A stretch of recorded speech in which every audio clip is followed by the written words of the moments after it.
বাবা এই লম্পটটাকে বাসায় কেন ঢুকতে দিছিস? স্টুপিড, আমার বাসা পর্যন্ত চলে আসছিস, এক্ষুনি ওকে ঘাট ধাক্কা দিয়ে বের করে দিবা। তুই এসব আবল তাবল কি বলছিস? বাবা তুমি এই লম্পটটাকে জানো না, ওদের চরিত্রহীন। ওই থাম তুই। আমি যদি জানতাম এটা তোদের বাসা এবং বউ তুই, আমি জীবনে এই বাসার মধ্যে পাড়া দিতাম না। ফালতু মেয়ে একটা। ফালতু আমি না তুই, হ্যাঁ?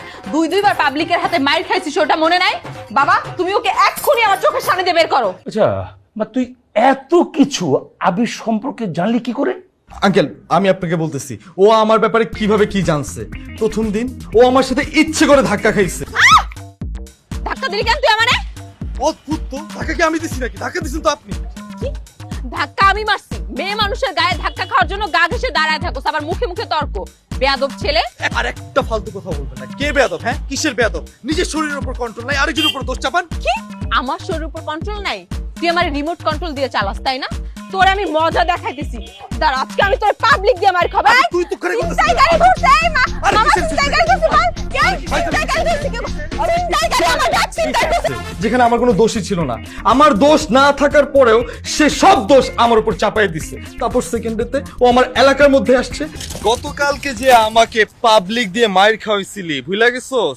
আজকে তুই কি করবি? আজকে আমি তোর চুলের মুঠি ধরে তোর থাপড়ায়া বুঝাই দিব যে অন্যের বিপদে ফেলার মজা কাকে বলে। তোরে কিন্তু আজকেও আবার। চুপ! এটা আমার এলাকা, এটা তোর এলাকা না। আমার এলাকা আমি যা বলবো সবাই সেটাই বিশ্বাস করবে, বুঝছস? তুই এখানে কাইন্দা মরে গেল কেউ কিছু বলবে না। আচ্ছা তাহলে তুই এলাকার কুত্তা তাই না? তাহলে ঘেউ ঘেউ কর কর কর, ঘেউ ঘেউ কর।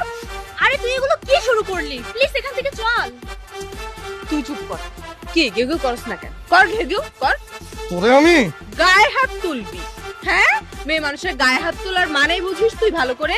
শুধু একটাবার গায়ে হাত তুলে দেখ, তখন তুই তোর চোদ্দ গোষ্ঠী তোর এলাকাবাসী এসে পায়ে ধরে মাপ চাইলেও মাপ পাবি না। ভাই আপনি কিছু মনে করেন না, আমার ফ্রেন্ডের মাথায় এমনি সবসময় অনেক গরম থাকে। প্লিজ ভাই আমরা এখান থেকে চলে যাই। খালি মেয়ে মানুষ দেখে তুই বাইসে গেলি, নাহলে তোরে আমি। শোন, যে পারে সে সব পারে, মেয়ে মানুষের ছেলে মানুষের পাগল হয়ে গেছিস? আরে এই এলাকার আরে তুই আয় তো। করে আমি ছেড়ে দিলাম না। কি শুরু করেছিস ওর বেয়াদব। এলাকায়? আমি মনে করছি যে ও আমাকে সরি বলতে আসছে, কিন্তু না, ও এসে আমাকে ডাইরেক্ট বলছে আমি নাকি কুত্তা। তো আঙ্কেল আপনিই বলেন, এই মেয়েকে, এই জঘন্য মেয়েকে আমি কি ছেড়ে দিব এমনি এমনি? আচ্ছা ফাইন, আমি মানলাম যে আমি 2 দিনই দোষ করছি। 2 দিন আমার দোষ। আমি প্রথম দিন ইচ্ছা করে ধাক্কা দিছি, পাবলিক দিয়ে মাইর খাওয়াইছি, সেকেন্ডে ইচ্ছা করে কুত্তা ডাকছি, ভালো কথা। আজকে কি ব্যাখ্যা দিবি তুই? হ্যাঁ আজকে মানে আজকে আবার কি ঘটেছে? তুমি আমাকে কেন জিজ্ঞেস করতেছো? তারাই জিজ্ঞেস করো। কি এখন মুখ বন্ধ করে আছেন কেন ভদ্রলোক? আমি মুখ বন্ধ করে নাই, আমি একজন ভদ্রলোক তাই বলতেছি। আজকে আসলে মানে একটা কনফিউশন তৈরি হয়ে গেছিল। পাইছি তোরা পাইছি আজকে আজকে সরি সরি সরি আপা, আমি বুঝতে পারিনি আপা, সরি মিস্টেক মিস্টেক। যা বদমাইশ, তোর সাহস কিভাবে হলো আমাকে এভাবে জড়ায় ধরাতো? ওরে আমি গুন্ডামিটা করে বুঝাবো। এই স্টুপিডটা আমাকে হুট করে এখানে এসে জড়ায় ধরছে। আরে তো একটা লুচ্চা ছেলে। দাঁড়া আমি ধরতেছি, আপনিও মারেন, দুজন মিলে। না না না আমার সরি সরি সরি সরি আরে আরে সরি সরি।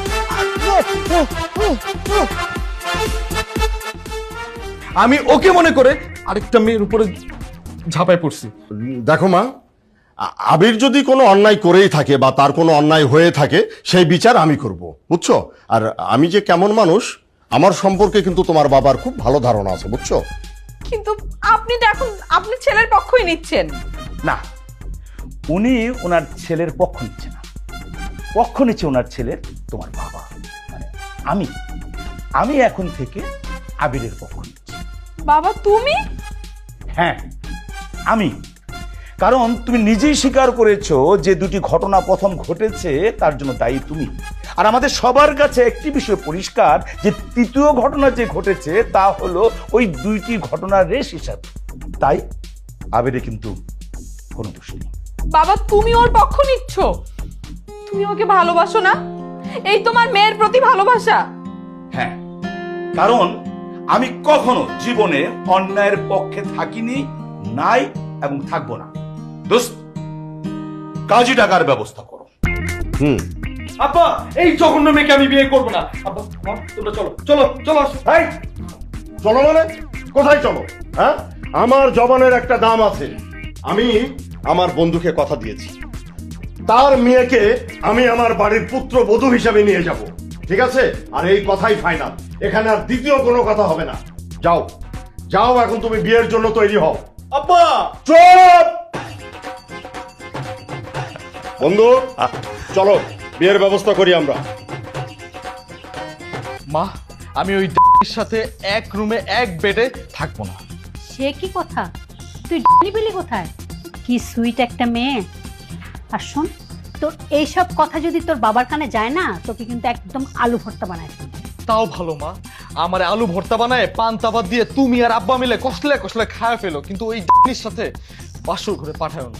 ঢং বাদ দে তো। ছেলে মানুষ হয়ে মেয়েদের মতো কথা বলিস না, মানুষ শুনলে ছিছি করবে। আহা, তোমরা শুধু মানুষের কথাই ভাবতেছো, আমার কথা একটাবারও ভাবতেছো না। এখন তোমার নিজেরা নিয়ে নিজেরই সন্দেহ হচ্ছে, আমি কি আসলেই তোমাদের সন্তান? দেখ আবির, আজকে তোর বাসর ঘর বলে কিন্তু তোকে মাফ করে দিলাম, না হলে তোর ওই কথার জবাবে আগে তোর গালে কটা দিয়ে নিতাম। কি নির্লজ্জ ছেলে, নিজের জন্ম নিয়ে বাবা মাকে প্রশ্ন করে। আমার জীবনটা শেষ মা, আমি মারা গেছি, বুঝছো? আমি মারা গেছি। তুমি আর আব্বা মিলে আমার জীবনটাকে শেষ করে ফেলছো। এটাকে বিয়ে বলে না মা। এখন তো তাই মনে হচ্ছে। রাতটা কাটুক, সকালে দেখবি বউ ছাড়া কিচ্ছু বুঝিস না, সারাক্ষণ বউর আঁচলের নিচে ঘুরবি। নিজের সন্তানকে তো চিনলা না, আমার দুঃখ কি করে বুঝবা? কালকে সকালে উঠে আমার লাশ যখন পাবা তখন তোমরা বুঝতে পারবা। আমি কিন্তু তোর আব্বাকে বলে দিব, তোকে এত করে বুঝাইতেছিস তুই কিন্তু বুঝতেছিস না। তো যা খুশি তাই কর, সত্যি সত্যি আমি তোর আব্বাকে পাঠাই দিচ্ছি। আমার দুঃখ যখন তোমরা বুঝবাই না, ঠিক আছে, আমি আমারটা বুঝে নিব। দরকার পড়লে আমি লড়াই করে মরবো।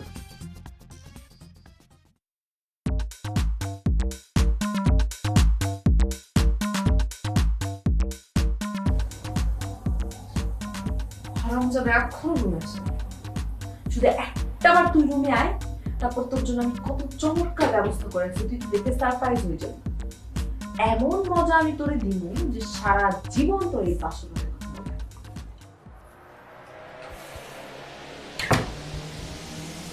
এই কিরে, তোরা তো ছুটি কেন? তুই তাহলে বাসর ঘরে লাঠি নিয়ে ঢুকছিস কেন? আরে আমি তো লাঠি নিয়ে আসছি বাসর করে মারার জন্য। আমার বন্ধুরা বললো বাসরতে নাকি মারতে হয়, এই কারণে লাঠি নিয়ে আসছি। বাসর করে তো আমি লাঠি পাবো না, এই কারণে আমি লাঠি নিয়ে ঢুকছি। আর আমি নিয়ে কেন বসছি জানিস? বাসর রাতে এই কি কস? আমার রুমে দূর আসলো কই থেকে? তুই বাসর ঘরে বিয়ে থেকে আসবে। আচ্ছা ঠিক আছে, আমি লাঠি রেখে দিতেছি, তুই তোর হাত থেকে ছুটে ফালা ফালা। তুই কি আমার বড় মনে করছিস? তুই আমার বিয়ে করে বাসর করবি, তুই আমার উপর শোধ তুলবি, সেই আশা মাথা ভিতর ছাই রাখতে। আর নাইলে আমি তোর একটা কুচি কুচি কইরা এই তোষকের নিচে সাজায় তার উপরে নাক ডেকে ঘুমাবো। ওই দেখ, তুই কিন্তু আমার বিয়ে করাবো। তুই 3 বার চিৎকার দিয়ে আমার কবুল বলছিস, আমি আমার নিজের কানে শুনছি। আরে কবুল বলছি তো কি হয়েছে? নায়ক নায়িকারা নাটক সিনেমায় তো কবুল বলে হাজার হাজার শত শতবার বলে, আর আমি তো মাত্র 3 বার বলছি, 3 বার। নাটক সিনেমা না, এটা আমার রিয়েল লাইফ। তুই আমার বিয়ে করা বউ। ঠিক আছে, তুই ধইরা নে, আমি তোর লাগে নাটক সিনেমাই করছি। দেখ, সকাল হইলে কিন্তু আব্বা আমার আমি সবকিছু করে দিব।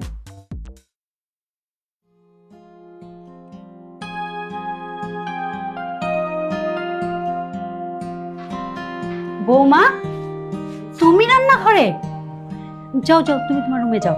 হাত পা পুরায় তোমাকে রান্না করতে হবে না। দেখি আমি তোমার শ্বশুরের জন্য এক কাপ চা বানাই। মা, আমি সব রান্না শেষ করে ফেলেছি। আর এরকম সময় কেউ চা খায় নাকি? আপনারা যান, টেবিলে বসেন, আমি খাবার দিচ্ছি। তুমি এত কিছু কখন করলে? আমি সকালে উঠে সবকিছু করে ফেলেছি মা, রান্না বান্না সব শেষ। কি দরকার ছিল তোমাকে কষ্ট করার? কিসের কষ্ট মা? আমি তো বাসায় সব কাজ করি। আবার আমার বাবা, সে তো আমার হাতে রান্না ছাড়া খেতেই পারে না, সে আমার হাতে রান্না অনেক পছন্দ করে। তোমার আব্বাকে অনেক কষ্টে ফেলে দিলাম, তাই না? কষ্ট কিসের? সে দেখবেন আমাকে ছাড়া মোটেই থাকবে না, যখন খুশি তখন চলে আসবে, একা তো একদম থাকবে না। চলে এসছে তো বোধহয়, বাবাই চলে আসছে বোধহয়। আচ্ছা দেখেন তো মা, আমি খাবার দিচ্ছি টেবিলে। আচ্ছা আচ্ছা, দেখছি আমি।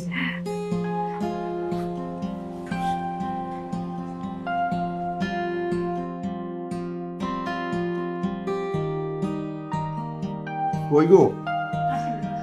আর বন্ধু, বস বস।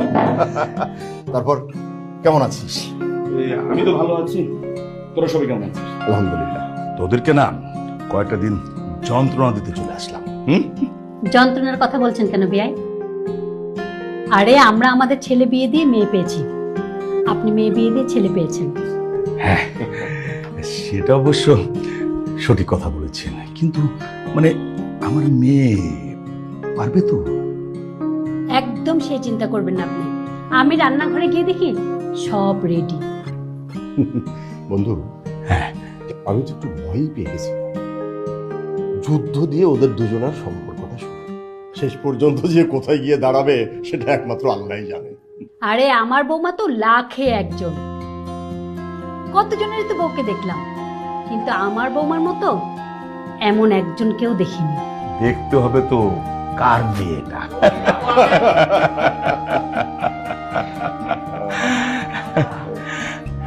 মা, তুই কেমন আছিস? ভালো আছিস তো মা? আরে, কেমন আছিস কি বলছিস? হ্যাঁ, তুই কি তোর মেয়েকে দেখে বুঝতে পারছিস না তোর মেয়ে কেমন আছে? তোর মেয়ে আমাদের বাড়িতে খুব ভালো আছে। এই, তোর মেয়ে মানে? বলো আমাদের মেয়ে। বাবা, আমি এই বাড়িতে আছি, আমার কাছে মনে হচ্ছে আমি নিজের বাড়িতেই আছি। বাহ বাহ, তোর কথাটা শুনে না আমার না এই হৃদয়টা একেবারে ভরে গেল। বাবা, ওকে, আরে খাও না, মা মা মা আন্না মা। একটু শাক দেবো। বাহ বাহ বাহ বাহ বাহ, জানিস বন্ধু, বহুকাল পরে মনে হচ্ছে মায়ের হাতে রান্না খাচ্ছি। আচ্ছা, এই আমরা খাচ্ছি, আবির কোথায়? ও খাবে না? বাবা, মা আপনারা খান, আমি আর আবির পরে একসাথেই খেয়ে নিব। কেন পরে খাবে কেন? দাঁড়াও আমি ডেকে আনছি। আর তুমি আবার কেন? ওরা দুজনে ওদের মতো করে খেতে পাচ্ছে, খাক না। আর এই তোমার না সেই অভ্যাসটা এখনো রয়ে গেছে, হুট করে এক জায়গায় ঢুকে পড়া। থাক থাক, হয়েছে, আর কোনো সময় ঢুকবো না। নতুন করে আর কি ঢুকবি? অলরেডি তো ঢুকে পড়েছো। বেআইন, মেয়ের হাতে তো সব খাবার খেলাম, এবার কিন্তু আপনার হাতে, আপনার হাতে চাটা খাবো খাবারের পর। হ্যাঁ, চা তো খাওয়াবো বটে, অবশ্যই কফি খাওয়াবো, তবে আপনার মেয়ে রান্নাঘরে ঢুকতে দিলে তো? হ্যাঁ?